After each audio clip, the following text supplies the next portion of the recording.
Góðan daginn og velkomin á Lord Pepperásinu. Sævar Helgi, einnig þekktur sem Stjörnusævar, með svo gáfulega hugmynd að hundurinn Laika komin á sporbaug í kringum heilann á honum.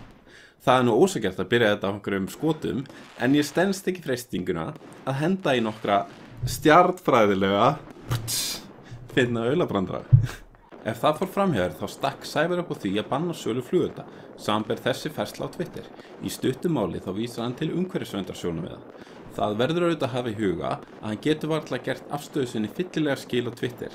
Engu að síður ætla ég að mæla gegn þessu. Það eitt að benda á umhverfisáhrifin einu sér einfaldlega ekki nægilega góð rök til þess að banna eitthvað í sjálfu sér.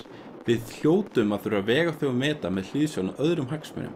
Annars myndum við banna bíla burtséð frá því hvað áhrif það hefði á líf okkar að öðru leyti. Ætli ég byrja ekki að vega þetta og meta út frá nytjastefnunni. Í fyrsta lagi, það mikill fjöldi fólk sem hefur ánægju því að skjóta upp flugeldum. Meira að segja, greinilega, mjög mikla. Fólk tilbúið að eyða töluverðum fjármunum í þessa skemmtun. Ergo, það metur hana mikils. Þannig, hér að ræða hagsmuni sem mikill fjöldi fólks telur mikilvæg. Það hljóta því að þurfa að koma til veigamikil rök fyrir því að þeim verið meinað að njóta flugelda með þeim hætti sem það hefur gert.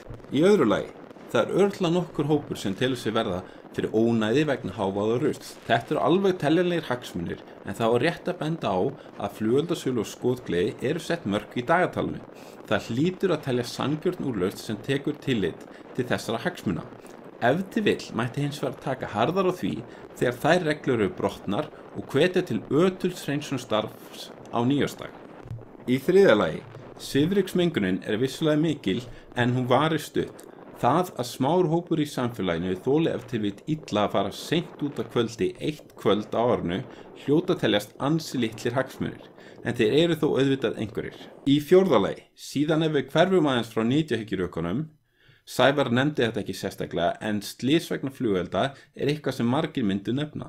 Ég ætla að gefa mér það að sá litlu hópur sem slasast vegna notkun flugelda samanstandi fyrst og fremst af þeim sem skjóta upp flugeldum heldur en vegfarendum sem eigi sér einskis ills von. Þetta voru 5 manns þessi áramót. Í 5. lagi, þetta hefð og ef til vill þjóðareinkenni sem verðmæti í sjálfu sér ef ekki að ræða skelfilega ósiði. Í 7. lagi, ég myndi ætla að þau umhverfisverndarsjónarmið sem vega þyngst séu þau sem snúa mengun vegna þungmálma. Ég fann engin nákvæm gögn umfang hennar, hins vegar þá gegnir það engu meðalhófi að banna flugelda af þeim sökum. Ef til vill væri nærtækara að kanna hvort það væru leiðir til þess að minnka mengununa, til dæmis með því að takmarka innflutning við síður mengandi gerðir flugelda. Þar sé þeirra sem hafa minni eða enga þungmálma. Það geti vel verið mögulegt þar sem flugeldar fyrst og fremst pappír, viðarkól, brennisteinn og saltpétur, síðan litan og náð fram með bruna alls konar efnasambanda, sem oftar en ekki málmar. Það veri eflaust verðugt rannsóknarefni. Í 7. lagi, nú grunar mig að þeir sem mæli fyrir því að setja björgunarsveitirnar á fjárlög hafi ekki hugsað það alveg til enda.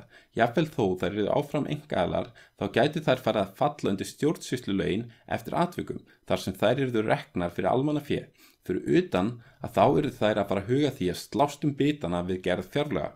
Ef einhver telur að það sé slæmt að björgunarsveitirnar reiði sig á velvild almennings, þá sé ég ekki hvernig þeim væri endilega betur borgið að vera komnar upp á ríkisvaldið. Hvað þá þegar sultarólin hert? Síðan efast ég að björgunarsveitirnar hafi áhuga því að lúta boðvaldi ríkisvaldsins. Ég á bágt með að trúa því að ríki myndi fjármagna þær skilyrðislaust. Ég verð samt að hrósa Sævari fyrir að leggja sitt af mörkum til hjálparsveitana, en hoppaði upp í svarthol hvað áramótin væri ekki nærri því jafn skemmtileg án almennrar skotgleði. Ég hef ekki meira þetta að segja nema að ég hvet sem flesta til að styðja björgunarsveitirnar. Mér þykir það nú ekkert verra þó það sé gert með flugeldaköpum. Þakka þér fyrir áhorfið. Ef þið líkaði við þetta myndband, endilega lækaði það, deildu því eða gerðist jafnvel áskrifandi. Það nú ekki verra. Takk.